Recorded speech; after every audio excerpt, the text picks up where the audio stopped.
আসসালামু আলাইকুম। আপডেট এগ্রিকালচারের প্রিয় কৃষি উদ্যোক্তা বন্ধুগণ, আমরা আজকে একজন সফল শশা চাষির আসলে সাক্ষাৎকার নিব। বড় ভাই, আমাদের একটু কেমন আছেন আপনি? আলহামদুলিল্লাহ ভালো। আপনার হচ্ছে মানে শশা চাষ এবার কত শতক জমিতে করেছেন? 50%। 50% মালচিং পদ্ধতিতে শশা চাষ করছেন এবং জৈব মানে যে ফেরোমন এগুলো কাঠগুলো এগুলো ব্যবহার করছেন, মানে জৈব পদ্ধতিগুলো আপনি ব্যবহার করছেন। তা আপনার মালচিং পদ্ধতির সুবিধাগুলো যদি একটু বলতেন আমাদের কৃষি উদ্যোক্তাদের উদ্দেশ্যে। মালচিং পদ্ধতিতে করলে ঘাস হবে কম, তারপরে সারের অপচয় হবে না এবং গাছের গ্রোথ ভালো থাকবে, ফলের শেপ সাইজ ভালো থাকবে, তারপরে ফসলটা খরচ কম হবে, সব মিলিয়ে আর কি প্রজেক্টটা লাভজনক হবে।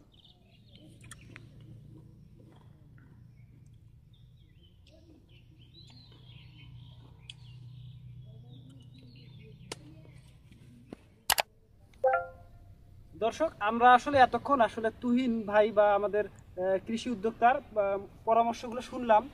উনি যে মালচিং পেপার ব্যবহার করে একদম যথেষ্ট পরিমাণে মানে কি বলে এক কথায় সন্তুষ্ট আর কি। আমাদের আপনারা যারা মনে করেন নতুন কৃষি উদ্যোক্তা বা আপনারা শশা চাষ যে কোনো লতা জাতীয় ফসল করতে চাচ্ছেন, তাদের জন্য মালচিং কিন্তু বর্তমান প্রেক্ষাপটে আপনার আবহাওয়া বলেন বা পরিবেশগত বলেন বা বিভিন্ন দিক বিবেচনায় নিয়ে কিন্তু মালচিং পেপারটা একটা বাংলাদেশের কৃষির জন্য আশীর্বাদ হিসেবে কাজ করছে।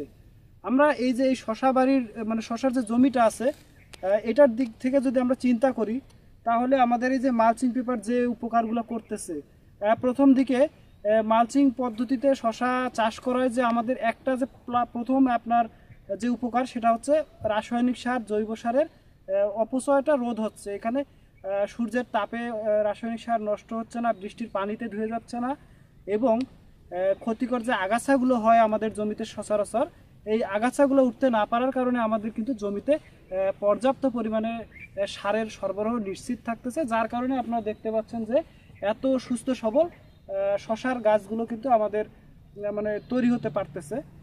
আমরা এই মালচিং পদ্ধতির কয়েকটা উপকারী দিক নিয়ে আজকে কথা বলতেছি। তার মধ্যে আপনার প্রথম দিকটা হলো সারের অপচয় হলো না, বৃষ্টির পানিতে আপনার বেডের মাটি ধুয়ে গেল না, গাছের শিকড়টা কিন্তু আর বের হইতে পারলো না, এবং আগাছা উঠলো না।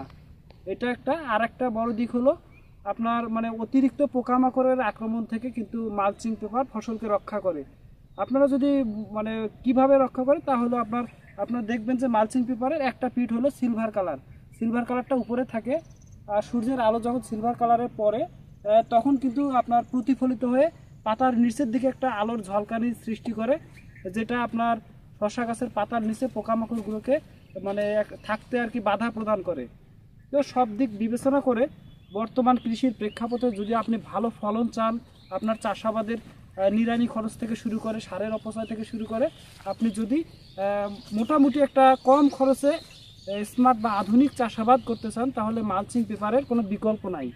তো আমাদের কৃষি উদ্যোক্তা ভাইদেরকে আমরা বলবো যে আপডেট এগ্রিকালচার আপনাদের সব সময়ই নতুন নতুন আধুনিক কৃষি প্রযুক্তিগুলো নিয়ে আপনাদের কাজ করতেছে। আপনারা আমাদের স্ক্রিনে দেওয়া নাম্বারে যোগাযোগ করে প্রয়োজনীয় পরামর্শ বা আপনার যদি বীজ প্রয়োজন পড়ে, উন্নত জাতের হাইব্রিড শশা বা যে কোনো ফসলের বীজ, মালচিং পেপার এবং বালাইনাশক সহ আধুনিক কৃষি করতে যা কিছু লাগে সব কিছুই পূর্ণাঙ্গ একটা সমাধান আপনারা আপডেট এগ্রিকালচারের হটলাইন নাম্বারে যোগাযোগ করে নিতে পারবেন। তো ধন্যবাদ সকলকে। আমাদের ইউটিউব চ্যানেলটি সাবস্ক্রাইব করে পাশেই থাকুন।